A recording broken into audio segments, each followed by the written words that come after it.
서울 등호 쌓인 연합뉴스, 문정식 기자 등호 쌓인 미국 의회 통과를 눈앞에 둔 세제 개편안의 일부 조항이 논란을 불러일으키고 있다고 CNBC와 월스트리트 저널, WSJ, 19일 보도했다. 세제 개편안은 제조업의 본국 귀환을 촉진하려는 취지를 담고 있으나 이를 무색해 하는 조항이 포함돼 있어 눈길을 끌고 있다. 일부 다국적 기업들이 해외 생산시설을 추가하면 오히려 세제상으로 유리해질 수 있다는 것이다. 현행 법인세율은 35%지만 세제 개편안이 시행되면 미국 내 세율이 21%로 줄어들고 기업들이 해외에서 거둔 소득에 대한 세율은 현지 유형 감가상각 자산을 따지게 됨에 따라 이보다 낮아지게 된다.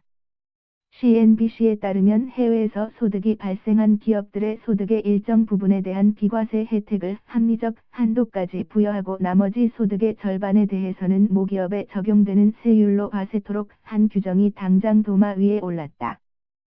싱크탱크인 조세재단, 텍스 파운데이션, 의 개빈 애킨스 이코노미스트는 일례로 외국의 1천만 달러 상당의 유형자산을 가진 기업이라면 모기업의 세율이 적용되기 전에 이미 10% 정도의 합리적 세율이 부과될 수 있다고 설명했다. 그는 해당 기업이 200만 달러를 벌어들이고 있다면 100번지만 달러는 정상 혹은 통상적인 수준을 넘어선다는 뜻이라며 나머지 절반의 소득만 모기업의 과세 대상에 편입하면 된다고 밝혔다. 정상 수준을 크게 넘은 해외 소득을 가진 기업이 해외의 신설 공장이나 그 밖의 유형 자산에 투자하면 세금 부담을 줄일 수 있다.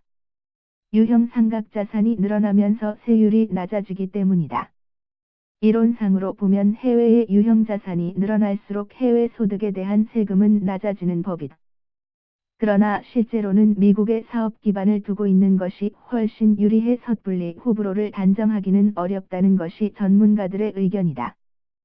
조세재단의 애킨스 이코노미스트는 물론 다른 전문가들도 국내에서 얻을 수 있는 이점 때문에 해외 공장이나 유형자산 취득이 급증할 것으로는 보지 않고 있다.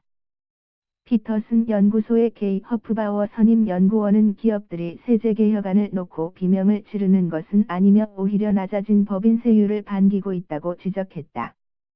그러면서 미국 기업들은 해외 유보 소득에 대한 과세의 타격을 감수하려 하고 있다고 덧붙였다. 미국 기업들은 현재 35%로 돼 있는 법인세율을 피하는 수단으로 해외 무려 2조 달러의 유보금을 쌓아두고 있다.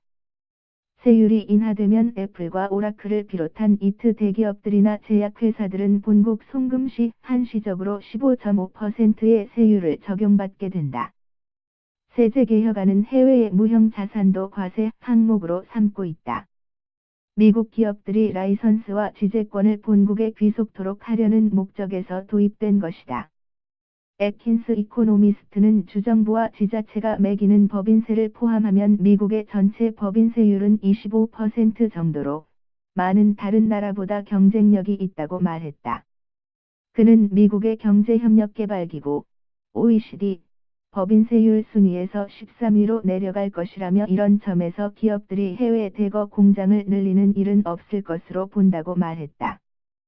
많은 기업이 미국보다 나은 곳을 찾지는 못할 것이라는 지적이다.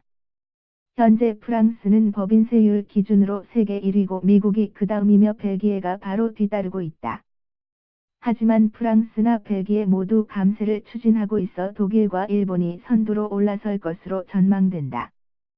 세제 개혁안은 소규모 자영업자 등 이른바 패스스루 사업자, 패스스루 비즈니스, 에 대한 과세 규정을 종전보다 다소 간소화했다. 그러나 복잡한 부분이 완전히 해소된 것은 아니다. 패스스루는 사업을 운영하되 이를 통해 거둔 이익은 법인이 아닌 개인 소득세로 신고하는 납세자를 말한다. 주로 소규모 자영업자들이 이 항목에 포함된다. 세제 개혁안은 패스스루의 과세 대상 소득 가운데 20%를 공제할 수 있도록 했고 그 나머지는 최고 37% 범위 내에서 통상적인 세율을 적용키로 했다.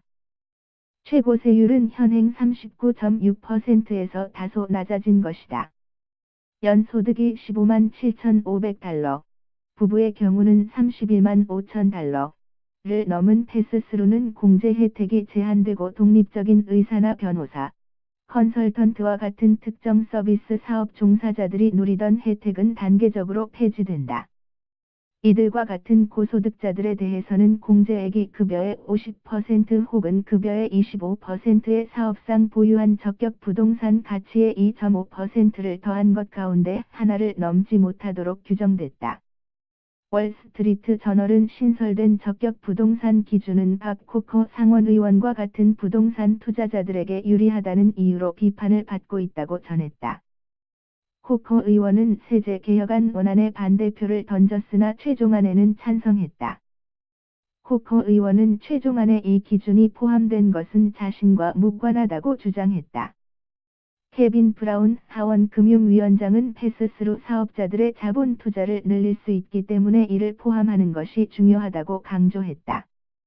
제이즈몬 inner.co.kr 2017년 12월 20일 13 송고